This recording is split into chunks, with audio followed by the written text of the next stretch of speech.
በመላው ዓለም በሚሊዮን የሚቆጠሩ ሰዎችን ሕይወት እየቀጠፉ ያሉት ዋነኞቹ ጠላቶች ምን እንደሆኑ ያውቃሉ? ስኳር፣ ደም ግፊትና የካንሰር በሽታ ናቸው። ለመሆኑ እነዚህን አስፈሪ የጤና ጠንቆች ለማጥፋት በሺዎች የሚቆጠር ብር አውጥተው ወደ ዘመናዊ ፋርማሲዎች ከመሄድዎ በፊት እዚያው በራፍዎ ላይ የበቀለችውን አንዲት ታምረኛ ቅጠል ዞር ብለው አይተዋት ያውቃሉ? ብዙዎቻችን ገና ስሟን ስንሰማ ምሬቷ ትዝ ብሎን ፊታችንን የምናጨማድድላት ነገር ግን በውስጧ የጤና አብዮት የደበቀችው ግራዋ ሳይንቲስቶች ቪርኖኒያ አሚግዳሊና ብለው የሚጠሯት ይህች የእጽዋት ንግሥት መራራነቷን ለቻለ ሰው ግን የመቶ በሽታዎች ፈውስ የሆነች ተክል ነች። ለምን መሰላችሁ? ዛሬ ባለንበት ዘመን ሰውነታችን በባክቴሪያ በፈንገስና በደም ውስጥ በሚከማች መርዛማ ስኳር እየተጠቃ ይገኛል። በተለይ ዕድሜያችን እየገፋ ሲሄድ የሰውነታችን በሽታ የመከላከል አቅም ልክ እንደ አሮጌ ኮምፒውተር ፕሮሰሰር መስራት ያቆማል። ብቸኛው ምክንያት ምንድነው ካላችሁኝ ያለ እረፍት መድኃኒት መዋጥ ነው። ነገር ግን አባቶቻችን ከወባና ታይፎይድ ጀምሮ እስከ ኩላሊት ጠጠር፣ አስፈሪው ካንሰርና የደም ግፊት ድረስ ይህችን መራራ ቅጠል እንደ ጋሻ ይጠቀሙባት ነበር። ዛሬ ግን ይህንን ጥንታዊ የጤና ሚስጥር ዘንግተን በበሽታ እንማቅቃለን። ዘመናዊ ሳይንስ እንኳ አፍ አውጥቶ የግራዋን ጸረ ባክቴሪያና ጸረ ፈንገስ ተአምረኛነት ለማመን ተገዷል። ስለዚህ ዛሬ 10 የግራዋን የጤና በረከትና ከስሩ ነቅሎ የሚጥላቸውን የበሽታ አይነቶች በዝርዝር እንመለከታለን። በመጨረሻም ግራዋን እንዴት ማዘጋጀት እንዳለብን በቅደም ተከተል እናያለን። ከዛ በፊት ግን አንድ ጥያቄ ልጠይቃችሁ። ለመሆኑ እርስዎ የግራዋን ጁስ ጠጥተው ያውቃሉ? ጠጥተው ካወቁስ ለምን በሽታ ብለው ነበር የተጠቀሙት? እንዲሁም ያላችሁበትን ዕድሜ ክልል በኮሜንት መስጫው ላይ ያጋሩን። የመጀመሪያው ጥቅም የጨጓራ ህመምን በከፍተኛ ሁኔታ ያስታግሳል። የግራዋ ቅጠል ከጥንት ጀምሮ በባህላዊ መንገድ የጨጓራ ህመሞችንና መረበሽን በፍጥነት ለመፈወስ ሲያገለግል የኖረ የተፈጥሮ ስጦታ ነው። ለመሆኑ ይህ መራራ ቅጠል በተቆጣው ጨጓራችን ላይ እንዴት ነው የሚሰራው ካላችሁኝ፣ ልክ በከፍተኛ ሙቀት የተቃጠለ ወይም የጋለ ብረት ላይ ቀዝቃዛ ውሃ አፍስሳችሁ ወዲያውኑ እንደምታበርዱትና እንደምታረጋጉት የማቀዝቀዣ ሲስተም አድርጋችሁ አስቡት። ዘመናዊ ጥናቶች እንደሚያመለክቱት የግራዋ ቅጠል በውስጡ እጅግ ከፍተኛ የሆነ ጸረ ኦክሲደንት ባህሪ ስለያዘ በጭንቀትና በአሲድ መብዛት የሚመጣውን የጨጓራ መለብለብና ህመም ከማስታገስ ባለፈ የጨጓራችንን የውስጥ ግድግዳ ልክ እንደ መከላከያ ጋሻ በመሸፈን ከከፋ ቁስለት ወይም አልሰር በጥብቅ ይከላከላል። ነገር ግን የጨጓራ ህመም ሲነሳባችሁ ይህንን የተፈጥሮ መድኃኒት እየወሰዳችሁ በሌላ በኩል ደግሞ ጨጓራን የሚያቃጥሉ በጣም በረዶ የሆኑ መጠጦችን፣ ቅመም የበዛባቸውን ምግቦችና ስኳርን አብሮ መመገብ ፍጹም ስህተት ነው። ይህ ስህተት የመድኃኒቱን የተፈጥሮ ኃይል ሙሉ በሙሉ ያጠፋዋል። ሁለተኛ፣ የእንቅልፍ ማጣት ችግርን ያስታግሳል። አንዳንድ እድለኞች ገና አልጋ ላይ ከመውጣታቸው በሰከንዶች ውስጥ እንቅልፍ ሲወስዳቸው፣ ሌሎች ደግሞ በተቃራኒው ሌሊቱን ሙሉ ጣሪያውን እያዩ ሲገላበጡ ምንም እንቅልፍ ሳይኖራቸው ያድራሉ። ይህ እንቅልፍ የማጣት ችግር አልፎ አልፎ ከሚከሰት ጊዜያዊ ክስተት ተነስቶ የዕለት ተዕለት ሕይወትን እስከ ማናጋት ድረስ ከባድና ተደጋጋሚ ስቃይ ሊያደርስ ይችላል። የግራዋ ቅጠል ከጥንት ጀምሮ በባህላዊ መንገድ ይህንን የእንቅልፍ ማጣት ችግር ለመፈወስ ጥቅም ላይ ሲውል ኖሯል። በውስጡ ያሉት ተፈጥሯዊ ውህዶች በአንጎላችን ውስጥ የመረጋጋት፣ የጡንቻዎች መላላትና ሙሉ በሙሉ ዘና የማለት ወይም ሪላክሴሽን ስሜትን በመፍጠር ጥልቅና ጣፋጭ እንቅልፍ በፍጥነት እንዲመጣ ትልቅ እገዛ ያደርጋሉ። ሶስተኛ፣ የፕሮስቴት ካንሰርን ለመከላከል ይረዳል። የፕሮስቴት ካንሰር በተለይ ዕድሜያቸው ገፋ ባሉ ወንዶች ላይ በብዛት የሚከሰትና ልዩ ክትትል የሚሻ የካንሰር አይነት ሲሆን በሽታውን በጊዜ መለየትና አስፈላጊውን የሕክምና ክትትል ማድረግ በተሳካ ሁኔታ ለማሸነፍ ወሳኝ ነው። ግራዋ በውስጡ እጅግ በርካታ የሆኑ ጠቃሚ ቫይታሚኖች፣ ማዕድናትና እንደ ፍላቮኖይድ ያሉ ኃይለኛ ፋይቶኬሚካሎች ይዟል። እነዚህ የተፈጥሮ ውህዶች በሰውነታችን ውስጥ ያሉ የካንሰር ሴሎች እንዳይባዙና እንዳይሰራጩ እንደ ጋሻ ሆነው በመከላከል በተለይም በበሽታው የተጠቁ ወንዶች በሕይወታቸው የመትረፍ አጋጣሚያቸውን በከፍተኛ ሁኔታ ከፍ ያደርገዋል።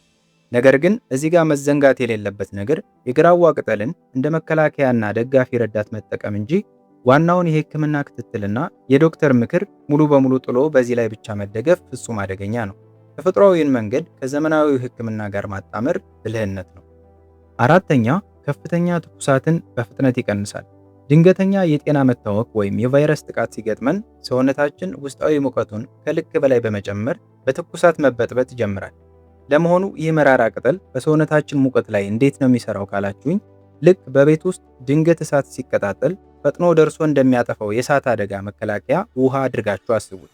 ግራዋ በውስጡ እጅግ ኃይለኛ ተፈጥሯዊ ጸረ ኦክሲደንት በሆነው ፍላቮይኖይድ የተሞላ በመሆኑ ወደ ደማችን ውስጥ በመግባት ትኩሳትን የሚያስከትሉ የውስጥ መቆጣቶችንና ኢንፌክሽኖችን በቀጥታ ይዋጋል። በዚህም የተነሳ ያንን ከፍተኛና አስፈሪ ትኩሳት ወዲያውኑ በመስበር እንዲበርድ ያደርገዋል። አምስተኛ የግራዋ ጥቅም በደማችን ውስጥ የሚገኝን አደገኛ ኮሌስትሮልን ይቀንሳል። በሰውነታችን ውስጥ መጥፎ ስብ ሲከማች የደም ስሮቻችን መጥበብና መደፈን ይጀምራሉ። ይህ ደግሞ ለድንገተኛ የልብ ህመም ዋነኛው መንስኤ ነው። የግራዋ ቅጠል በውስጡ ባሉት አስደናቂ ውህዶች አማካኝነት መጥፎ የደም ስብ ወይም ኤልዲኤል የሚባለውን ኮሌስትሮል ሰውነታችን ውስጥ በከፍተኛ ሁኔታ በመጥረግ እንዲቀንስ ያደርጋል። በተመሳሳይ ጊዜ ደግሞ ለልብ ጤና እጅግ ጠቃሚ የሆነውን ኤችዲኤል የተባለውን ጥሩ ኮሌስትሮል ከፍ በማድረግ በሰውነታችን ውስጥ ፍጹም የተመጣጠነ የቅባት ስርዓት እንዲኖር ያደርጋል። በዚህም የተነሳ ልባችን ያለ ምንም መወጠር ደም እንድታሰራጭ በመርዳት ሰውነታችን በቀላሉ በልብ ህመምና በስትሮክ እንዳይጠቃ ትልቅ መከላከያ ጋሻ ይሆነዋል። ስድስተኛ ግራዋ ፍጹም ተፈጥሯዊ ጸረ ጥገኛ ትል ወይም ጸረ ፓራሳይት ነው። በሰውነታችን ውስጥም ሆነ በቆዳችን ላይ የሚፈጠሩ ጥገኛ ተውሳኮች ጤናችንን በማናጋት ከፍተኛ የሆነ የምግብ ፍላጎት መቀነስ፣ የሆድ መነፋትና የቆዳ ማሳከክ ችግሮችን ያስከትላሉ። የግራዋ ልዩ ተፈጥሯዊ አቅም በእጭ ወይም ላርቫ ደረጃ ላይ ያሉትን ገና ያላደጉትንም ሆነ እድገታቸውን ሙሉ በሙሉ የጨረሱትን ትልልቅ ጥገኛ ትሎች በቀጥታ ኢላማ በማድረግ ያደነዝዛቸዋል፣ ከሰውነታችንም ጠርጎ ያስወግዳቸዋል። ሰባተኛ ለአጥንትና ለጥርስ ጥንካሬ እጅግ በጣም ጠቃሚ ነው። እድሜያችን እየገፋ ሲሄድ አጥንታችን እየዛለ ጥርሳችን እየደከመና በቀላሉ የመሰበር አደጋው እየጨመረ መምጣቱ የማይቀር የተፈጥሮ እውነታ ነው። ነገር ግን ግራዋ በውስጡ ከፍተኛ መጠን ያለው ቫይታሚን ሲ እና ቫይታሚን ኬ የተባሉ ወሳኝ ንጥረ ነገሮችን ስለያዘ እነዚህ ሁለት ቫይታሚኖች በሰውነታችን ውስጥ የአጥንትና የጥርስ ግንባታ ጥገና እንዲሁም የአጥንት ህብረ ህዋሳት በቀላሉ እንዳይበላሹ የጀርባ አጥንት ሆነው ያገለግላሉ። በተለይም እድሜያችን እየጨመረ ሲሄድ አጥንትን አድቅቆ ለከፍተኛ ስብራት ለሚዳርገው ኦስቲዮፕሮሲስ ወይም ለአጥንት መሳሳት ችግር እንዳንጋለጥ እንደ ብረት የጠነከረ መከላከያ ጋሻ ይሆኑናል። ስምንተኛ ጉበትና ኩላሊትን ከከፍተኛ ጉዳት ይጠብቃል። በተለይም ኩላሊትና ጉበት በሰውነታችን ውስጥ ሌሊትና ቀን ሳይሉ እጅግ ጠቃሚ የሆኑ የጽዳት ሰራተኞችን የሚያበረክቱ ዋና አካላት በመሆናቸው በእነዚህ አካላት ላይ መጠነኛ ችግር እንኳ ሲገጥም መላው የሰውነታችን የተፈጥሮ ስራ ሙሉ በሙሉ ይስተጓጎላል። ግራዋ እነዚህን ሁለት ወሳኝ የሰውነት ክፍሎች ከጥፋት በመጠበቅና ጤናቸውን መልሶ በማደስ ረገድ እጅግ አስደናቂ የሆነ ስራ ይሰራል። በዚህ ዙሪያ ያለውን ሳይንሳዊ እውነታ በደንብ ስንመረምር የግራዋ ቅጠል በውስጡ ሴስኩተርፒን ላክቶንስ እና ታኒን የተባሉ እጅግ ኃይለኛ የሆኑ የተፈጥሮ ኬሚካላዊ ውህዶችን ይዟል። እነዚህ ሳይንሳዊ ውህዶች በሰውነታችን ውስጥ የሚገኙትንና የጉበት እንዲሁም የኩላሊት ሴሎችን በቁም ነገር የሚያፈርሱትን ፍሪ ራዲካልስ የተባሉ መርዛማ አካላትን የመደምሰስ ልዩ ተፈጥሯዊ ብቃት አላቸው። ዘመናዊ የምርምር ውጤቶች እንደሚያሳዩት የግራዋ ጭማቂ በደም ውስጥ የሚገኙትንና የኩላሊት መታወክን የሚያሳዩትን እንደ ክሪያቲኒንና ዩሪያ ያሉትን መርዛማ ጥራጊዎች መጠን በከፍተኛ ሁኔታ በመቀነስ ኩላሊት ደምን በነፃነት እንዲያጣራ ያግዛል። በተመሳሳይ ጊዜም የጉበት ኢንዛይሞች እንዳይበላሹና ጉበት በስብ እንዳይወጠር ይከላከላል። ዘጠነኛ የሰውነታችንን በሽታ የመከላከል አቅም በከፍተኛ ሁኔታ ያጠነክራል። በግራዋ ውስጥ እንደ ሳፕኒን፣ ታኒንና ፍላቮይኔድ ያሉ እጅግ ኃይለኛ ጸረ ኦክሲደንቶች በብዛት ይገኛሉ። እነዚህ ተፈጥሯዊ ውህዶች በሰውነታችን ውስጥ በሽታን የመከላከል ዋነኛ አምድ የሆኑትን ሲዲ4 የተባሉትን ነጭ የደም ሕዋሳት ቁጥር በከፍተኛ ሁኔታ እንዲጨምር በማድረግ ሰውነታችን ለተለያዩ ተላላፊ ህመሞች በቀላሉ እንዳይጋለጥ ትልቅ አስተዋጽኦ ያበረክታሉ።